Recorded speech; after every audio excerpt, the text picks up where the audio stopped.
Limits of civil disobedience movement, सविनय अवज्ञा आंदोलन की सीमाएं। लास्ट वीडियो में हम लोगों ने देखा था कि किन किन लोगों ने सविनय अवज्ञा आंदोलन से, सिविल डिसओबीडियंस मूवमेंट से दूरी बनाकर रखी थी।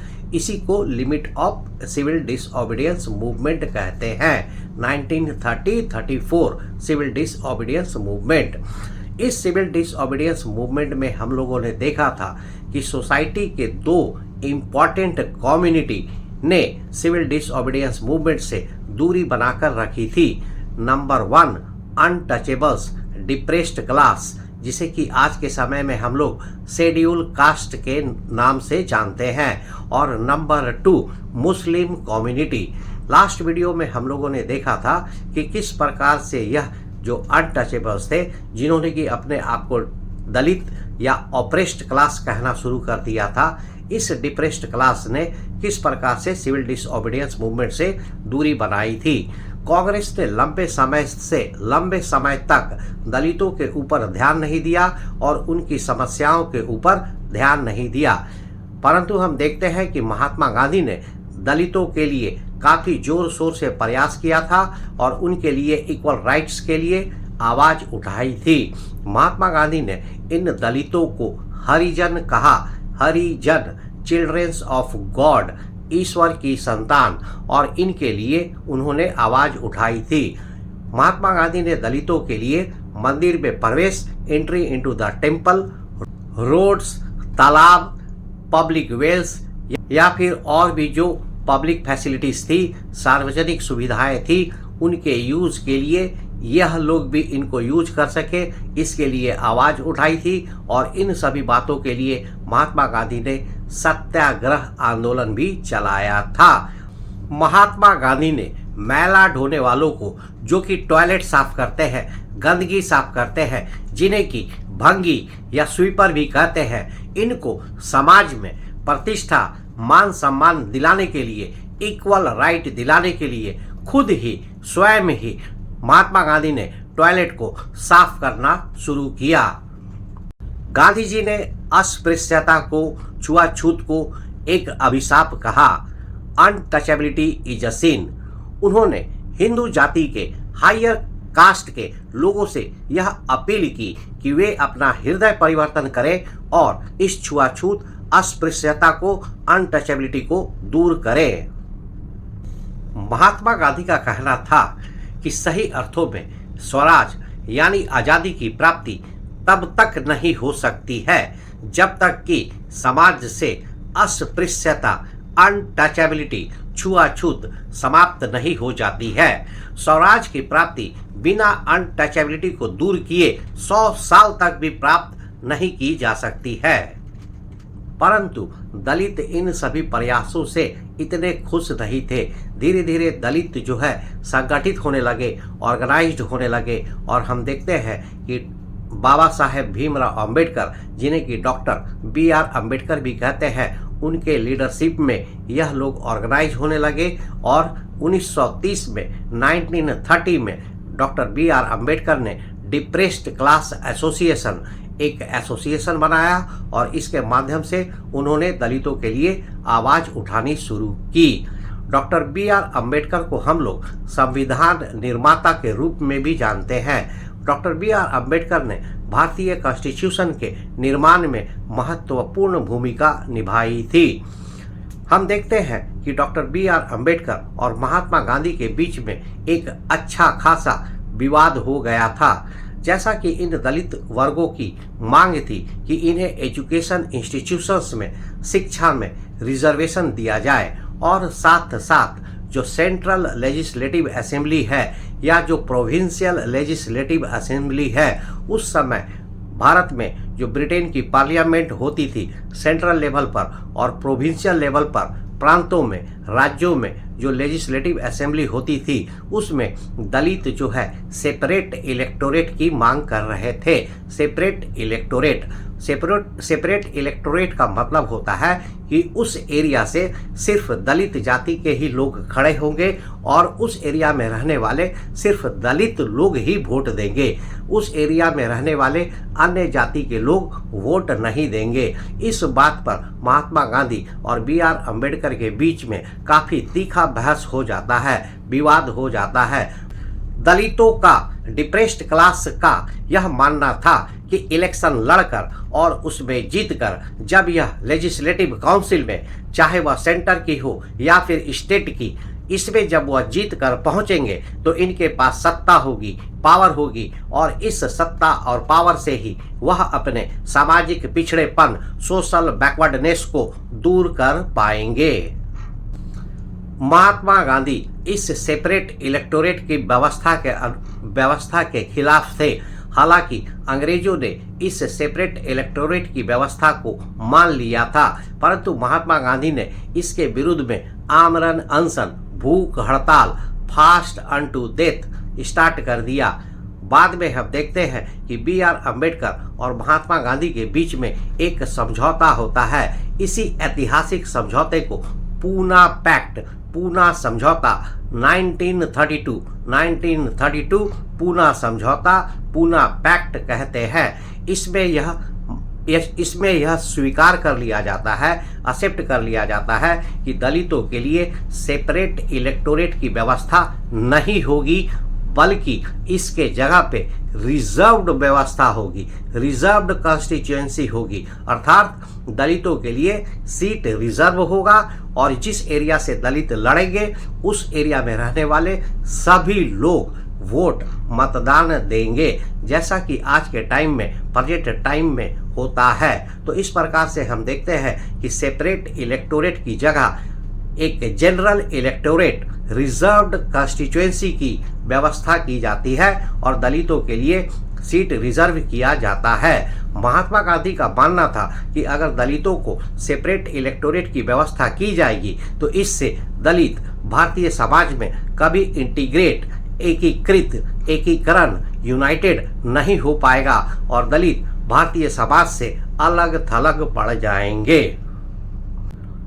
कांग्रेस को यह डर, यह भय हमेशा बना रहता था कि अगर वे लोग, कांग्रेस, दलितों की समस्याओं को उठाएंगे, जोर शोर से उसके विरुद्ध में आवाज उठाएंगे और दलितों पर ध्यान देंगे, तो इससे हिंदू समाज के, जो हिंदू वर्ग के, हाई कास्ट के, ऊंची जाति के लोग हैं, वे कांग्रेस से नाराज हो जाएंगे और इसके कारण जो यह राष्ट्रीय आंदोलन, नेशनल मूवमेंट चल रहा है, वह कमजोर पड़ जाएगा। इस कारण से कांग्रेस दलितों के ऊपर काफी लंबे समय तक ध्यान नहीं देते हैं। इस तरह से हम देखते हैं कि 1932 में अंबेडकर और गांधी जी के बीच में पूना समझौता होता है, परंतु चूंकि लंबे समय से कांग्रेस ने दलितों के ऊपर और उनकी समस्याओं के ऊपर ध्यान नहीं दिया था, इसलिए कांग्रेस के लीडरशिप में या कांग्रेस के नेतृत्व में जो नेशनल मूवमेंट चल रहा था, इसे भी दलित जो है शंका, डाउटफुल या ट्रस्ट नहीं करते थे।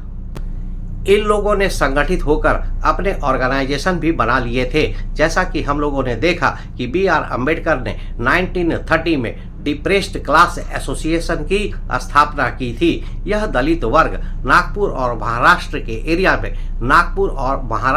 एरिया में काफ़ी स्ट्रांग थे और इनकी ऑर्गेनाइजेशन यहाँ पर काफ़ी स्ट्रांग थी। इन सभी कारणों से हम देखते हैं कि यह जो दलित वर्ग है, जो सिविल डिसओबीडियंस मूवमेंट 1930 से 34 चला था, इसमें उतना एक्टिव पार्टिसिपेट नहीं करते हैं, इतना जोर शोर से यह लोग इस आंदोलन में पार्टिसिपेट नहीं करते हैं और इनकी दूरी कांग्रेस से हमेशा ही बनी रहती है। इन सभी बातों को हम लोगों ने लास्ट वीडियो में देखा था। आज के वीडियो में हम लोग चर्चा करेंगे कि एक दूसरी महत्वपूर्ण कम्युनिटी, एक इम्पॉर्टेंट समुदाय मुस्लिम, क्यों सविनय अवज्ञा आंदोलन, सिविल डिसओबीडियंस मूवमेंट से अलग रहते हैं, जबकि यह लोग 1922 में 1920-22 में जब नॉन कोऑपरेशन मूवमेंट, असहयोग आंदोलन चला था, तो इन लोगों ने बढ़ चढ़कर आंदोलन में भाग लिया था और हिंदू मुस्लिम की एकता उस समय पीक पर थी, सर्वोच्च पर थी। तो ऐसे कौन से घटनाएं या हालात पैदा हो गया कि 10 साल के अंदर ही मुस्लिम्स कम्युनिटी कांग्रेस से दूर जाने लगी और उन लोगों ने सिविल डिसओबीडियंस मूवमेंट में पार्टिसिपेट उतनी संख्या में नहीं किया। इन सभी कारणों को आज के इस वीडियो में देखते हैं। हम लोग देखते हैं कि सिविल डिसओबीडियंस मूवमेंट में मुस्लिम समुदाय के एक बहुत बड़े वर्ग ने किसी प्रकार का कोई रिस्पांस या उत्साह नहीं दिखाया। 1922 में जब नॉन कोऑपरेशन मूवमेंट चला था तो यह लोग मुस्लिम कम्युनिटी कांग्रेस के साथ मिलकर खिलाफत की मांग को असहयोग आंदोलन के साथ जोड़कर नॉन कोऑपरेशन खिलाफत मूवमेंट चलाए थे, परंतु इनकी खलीफा के लिए की गई मांगों को पूरा नहीं किया गया था। धीरे धीरे यह मुस्लिम समुदाय, मुस्लिम कम्युनिटी कांग्रेस से अलग थलग रहने लगे, कटे कटे से महसूस करने लगे।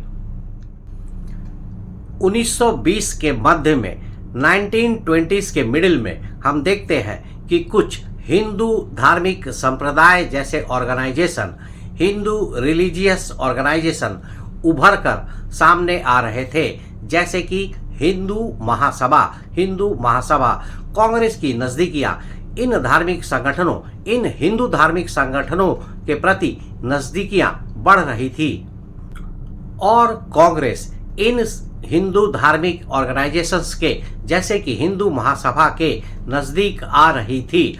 इन सभी बातों से मुस्लिम कम्युनिटी कांग्रेस से दूर दूर रहने लगे। जैसे जैसे हिंदू और मुस्लिम्स के संबंध खराब होते गए, कम्युनलिज्म, सांप्रदायिकता बढ़ने लगी। इन दोनों कम्युनिटी ने अपने अपने धार्मिक जुलूस, रिलीजियस प्रोसेशन निकालने लगे। इससे इन लोगों के बीच में तनाव, दूरियां बढ़ने लगी। कई मौकों पर इस कारण से कम्युनल वायलेंस या राइट्स, सांप्रदायिक हिंसा या दंगा भी होने लगा। इस कारण से हिंदू मुसलमान के बीच में दूरियां बढ़ती चली गई। इस प्रकार से हम देखते हैं कि कम्युनलिज्म के विकास, सांप्रदायिकता के विकास, धार्मिक भेदभाव के बढ़ने के कारण हिंदू और मुसलमान में दूरियां बढ़ने लगी। एक समय ऐसा लगा कि इस हिंदू और मुस्लिम के बीच में एकता, यूनिटी स्थापित हो जाएगी। इसके लिए कांग्रेस और मुस्लिम लीग, जो कि मुस्लिम पॉलिटिकल ऑर्गेनाइजेशन का एक महत्वपूर्ण ऑर्गेनाइजेशन था, यह मुस्लिम लीग और कांग्रेस दोनों आपस में निगोशिएशन करने लगे, गठबंधन करने लगे और ऐसा फिर से लगने लगा कि दोनों के बीच में एकता स्थापित हो जाएगी। मुस्लिम लीग और कांग्रेस, इन दोनों के बीच में जो सबसे गंभीर मुद्दा था, जो मेन इशू था, वह सेपरेट इलेक्टोरेट को लेकर के था। जैसा कि हम लोगों ने अभी दलितों के केस में देखा था कि ब्रिटिश गवर्नमेंट दलितों के भी सेपरेट इलेक्टोरेट के मांग को मान चुकी थी, परंतु महात्मा गांधी के भूख हड़ताल करने के बाद इसे वापस ले लिया गया था और दलितों के लिए रिजर्व्ड सीट की व्यवस्था की गई थी। इसी प्रकार से हम लोग देखते हैं कि मुस्लिम के लिए सेपरेट इलेक्टोरेट की व्यवस्था 1909 मॉर्ले मिंटो रिफॉर्म्स के तहत ही किया गया था और वहां से मुस्लिम के लिए सेपरेट इलेक्टोरेट की व्यवस्था चली आ रही थी। मुस्लिम लीग के जो एक प्रोमिनेंट लीडर थे, महत्वपूर्ण नेता थे, मोहम्मद अली जिन्ना ने यह कहा कि वे लोग कांग्रेस और अन्य पॉलिटिकल ऑर्गेनाइजेशन के साथ आने के लिए तैयार हैं। वे लोग सेपरेट इलेक्टोरेट की व्यवस्था जो कि 1909 मॉर्ले मिंटो रिफॉर्म के साथ चली आ रही थी, उसकी जगह पर अगर मुस्लिम्स को भी रिजर्व्ड सीट दिया जाएगा तो यह लोग अपने सेपरेट इलेक्टोरेट की व्यवस्था को छोड़ देंगे, परंतु इसके लिए शर्त थी कि मुस्लिम कम्युनिटी के जो रिप्रेजेंटेटिव थे उनके लिए भी सेंटर में एंड प्रोविंशियल में, मतलब स्टेट में रिजर्वेशन हो, और साथ साथ नंबर 2 बंगाल एंड पंजाब में जहां पर कि मुस्लिम पॉपुलेशन ज़्यादा थी वहां पर पॉपुलेशन के रेशियो के हिसाब से, पॉपुलेशन की जो जनसंख्या है उसके अनुपात रेशियो के हिसाब से सीटें रिजर्व हो। तो इन लोगों की यह 2 मेन मांगे थी। सेंट्रल एंड लेजिस्लेटिव असेंबली में मुस्लिम्स के लिए सीट रिजर्व हो, एंड बंगाल एंड पंजाब में जहां पर मुस्लिम्स ज़्यादा है, जिनकी उनकी जनसंख्या पॉपुलेशन ज़्यादा है, तो यहाँ पर पॉपुलेशन के हिसाब से, पॉपुलेशन के रेशियो के हिसाब से सीटें रिजर्व हो। इस बात पर कांग्रेस और मुस्लिम लीग में चर्चा चल रही थी, निगोशिएशंस हो रहे थे। इसी बीच 1928 में 1928 में एक सर्वदलीय मीटिंग बुलाई जाती है, ऑल पार्टी कॉन्फ्रेंस। इस ऑल पार्टी कॉन्फ्रेंस में उस समय के जितने भी पॉलिटिकल पार्टी थे उन सभी ने भाग लिया, पार्टिसिपेट किया, परंतु इस ऑल पार्टी कॉन्फ्रेंस में हिंदू महासभा के एक लीडर M.R. जैकर ने इस बात का, मुस्लिम लीग के इस मांग का विरोध किया और इसके लिए कड़ी निंदा की। उन्होंने इसे खुले रूप से कह दिया, जिसके कारण से यह जो मुस्लिम लीग की मांग थी, या जो इनका कांग्रेस के साथ जो निगोशिएशन या समझौता या जो बातचीत चल रही थी, इन सभी की संभावना समाप्त हो जाती है। और इस कारण से मुस्लिम लीग जो है कांग्रेस से दूरी बना लेती है और वह सिविल डिसओबीडियंस मूवमेंट से, सविनय अवज्ञा आंदोलन से दूर हो जाती है। इन मुस्लिम लीडर्स, खास करके मोहम्मद अली जिन्ना और मोहम्मद इकबाल, इन लोगों को ऐसा लगता था कि मुस्लिम्स जो है इस भारत में, जो कि हिंदू की मेजॉरिटी है, इस हिंदू मेजॉरिटी में यह मुस्लिम एक माइनॉरिटी बनकर रह जाएगी, अल्पसंख्यक बन के रह जाएगी और इनका अस्तित्व या इनका कल्चर दबकर रह जाएगा। मुस्लिमों की कल्चर और आइडेंटिटी कमजोर पड़ जाएगी, और चूंकि हिंदू मेजॉरिटी में है इसलिए यह डोमिनेट करेंगे। इसलिए जब कांग्रेस ने सिविल डिसओबीडियंस मूवमेंट को स्टार्ट किया तो मुस्लिम लीग ने भी इस मूवमेंट को शंका, डाउटफुल नज़रों से देखा और अपने आप को सिविल डिसओबीडियंस मूवमेंट से दूर रखा।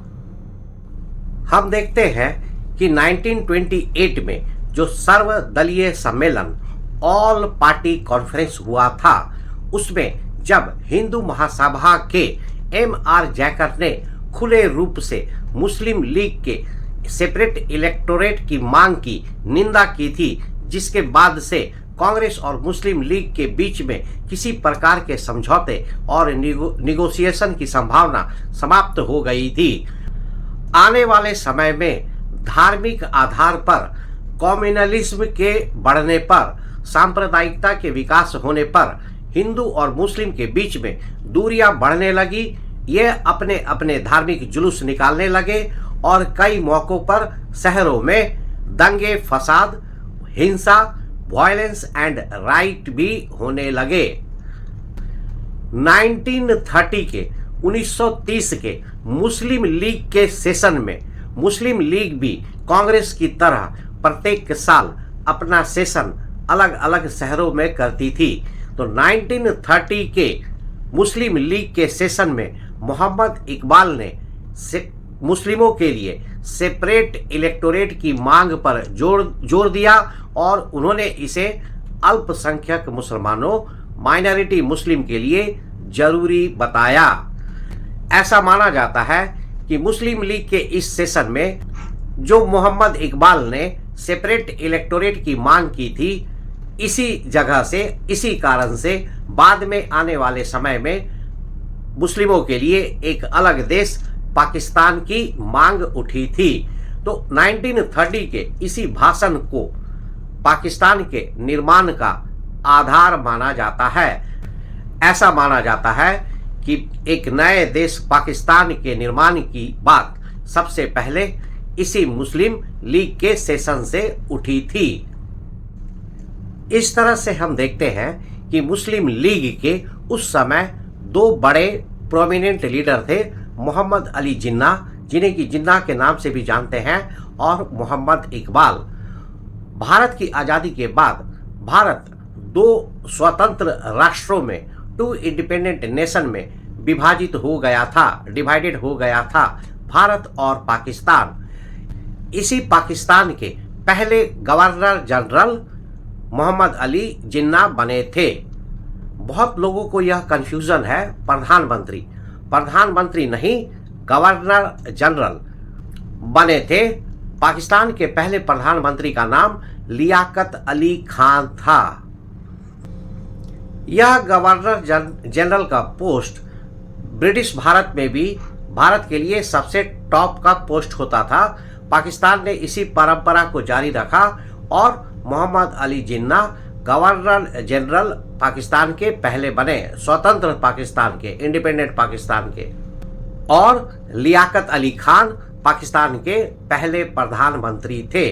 भारत के पहले प्रधानमंत्री जवाहरलाल नेहरू थे और भारत के प्रथम प्रेसिडेंट, पहले राष्ट्रपति डॉक्टर राजेंद्र प्रसाद थे, डॉक्टर राजेंद्र प्रसाद। इसी प्रकार से मोहम्मद इकबाल, जो कि एक मुस्लिम लीग के एक बहुत बड़े नेता थे, मोहम्मद इकबाल ने ही वह फेमस कविता लिखी थी, सारे जहां से अच्छा हिंदुस्तान हमारा। तो इसके रचयिता जो थे या वही मोहम्मद इकबाल थे, जिन्होंने हिंदुस्तान के लिए, भारत के लिए इतनी सुंदर कविता लिखी थी, जिसे कि आज भी सभी बच्चे बड़े गाते हैं। इस प्रकार से हम देखते हैं कि दो मेन कम्युनिटी, दलित और मुस्लिम्स, सिविल डिसओबीडियंस मूवमेंट से अपने को दूर रखते हैं। जहां तक दलित का प्रश्न था, इनके ऊपर कांग्रेस ने लंबे समय से ध्यान नहीं दिया था, उनकी समस्याओं के ऊपर ध्यान नहीं दिया था। इस अवस्था में, इस कारण ये जो दलित वर्ग थे खुद ऑर्गेनाइज होने लगे और बी.आर. अंबेडकर के नेतृत्व में इन लोगों ने अपनी मांगों को आगे बढ़ाया। इन लोगों ने भी सेपरेट इलेक्टोरेट की व्यवस्था करने को कहा और एजुकेशन आदि जैसी जगहों पर रिजर्वेशन की मांग की, जिसे कि ब्रिटिश गवर्नमेंट ने मान भी लिया था। परंतु महात्मा गांधी के नहीं मानने के कारण इनके बीच में पूना समझौता, पूना पैक्ट 1932 होता है, जिसके कारण सेपरेट इलेक्टोरेट की जगह रिजर्व्ड सीट की व्यवस्था की जाती है। इसी प्रकार मुस्लिमों के लिए, जो कि सेपरेट इलेक्टोरेट की व्यवस्था 1909 मॉर्ले मिंटो रिफॉर्म के समय से ही चली आ रही थी, मुस्लिम लीग भी इस व्यवस्था को छोड़ने के लिए तैयार थी और वह भी रिजर्व्ड सीट को अपनाने के लिए तैयार थी। परंतु उनकी यह मांग थी कि उन्हें सेंटर एंड प्रोविंस में, राज्य एंड सेंटर में, स्टेट एंड सेंटर में दोनों जगह पर रिजर्वेशन मिले और साथ साथ बंगाल एंड पंजाब में पॉपुलेशन के रेशियो के हिसाब से सीटें रिजर्व हो। ऐसा लग रहा था कि इनकी मांग पूरी हो जाएगी, परंतु हिंदू महासभा के एक सर्वदलीय कॉन्फ्रेंस में, ऑल पार्टी कॉन्फ्रेंस में, जब M.R. जैकर ने इस बात की खुली निंदा की तो यह सारी संभावनाएं समाप्त हो गई। इसलिए हम देखते हैं कि इन सभी कारणों से जब सिविल डिसओबीडियंस मूवमेंट स्टार्ट हुआ तो दलित और मुस्लिम इनसे दूर दूर रहे, कटे कटे रहे और इन लोगों ने सिविल डिसओबीडियंस मूवमेंट को डाउटफुल, शंका की नज़रों से देखा और कांग्रेस के नेतृत्व में, लीडरशिप में चल रहे इस नेशनल मूवमेंट पर विश्वास नहीं किया। तो आज के वीडियो में इतना ही। नेक्स्ट वीडियो में हम लोग देखेंगे सेंस ऑफ कलेक्टिव बिलोंगिंग, सामूहिक अपनेपन का भाव।